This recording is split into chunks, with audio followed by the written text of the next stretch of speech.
Шок и неверување. Социјалните мрежи вријат откако агенцијата за филм одлучи да одобри пари за снимање на документарен филм за раперот Слаткар, кој меѓу другото е запаметен и по песна со која директно повикуваше да се гласа за промена на уставното име на Македонија.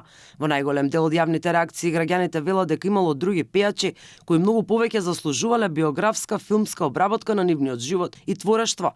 Помеѓу имињата кои најчесто беа споменати се Тоше Проески, Александар Сариевски, ДНК и Симон Трпчевски. За светски имиња се снимаат автобиографски филмови дури кога ќе остарат или кога ќе умрат. Не дека ја подценува музиката на Слаткар, ама кој него би го интересирало за неговиот живот? Може би мислевте дека, например, за Тоше Проески ќе се прави биографски филм. Мислевте, ама не.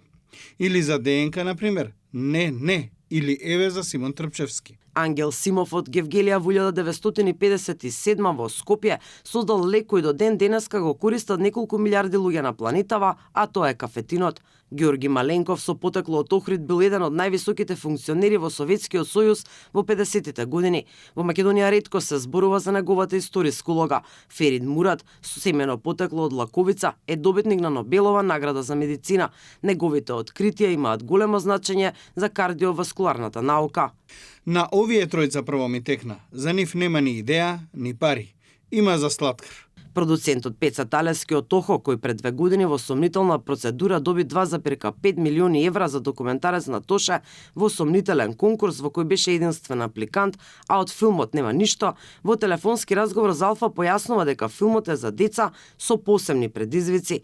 Тој зема народни пари од МРТВ, работејќи и со копродукции, во кои главно партиципираат припадници на некогашната шарена револуција, но и актуелниот министр за култура. Охо продукција од секогаш верувала во моќта на вистинските приказни.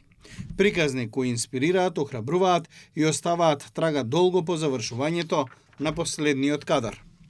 Затоа сме особено горди што ќе ја раскажеме и оваа насладкаристика преку документарен филм, говорејќи за човек кој својата најголема животна пречка ја претвора во своја најголема сила. Се огласи директорот на агенцијата за филм Сашко Мицевски. Тој вели дека филмот не е за животот и делото на Слаткар, туку во центарот е неговата говорна мана и социјалниот аспект на хендикепот. Појаснува дека Слаткар е субјект во филмот, избран само поради неговата популарност. Станува збор за музичка приказна на Марко Маринковик и отвара темата за лица со говорни и комуникацијски потешкоти и нивното место во општеството. Проектот всушност е во соработка со Завод за говор и слух и е поддржан од Креативна Европа и главен фокус ќе биде нормално лицата со попречености, како музиката делува како терапија и музичката уметност, која што всушност и му има помогнато на самиот протагонист. Режисер е Радован Петровиќ, кој минатиот конкурс доби пари за дебитантски филм, додека некои со години чекаат и агенцијата не одделува пари за студентски филмови. Помладите немаат шанси, истите луѓе добиваат милиони на секој конкурс, така и сега, ни повеќе ни помалку, туку за биографски филм за раперот Слаткар.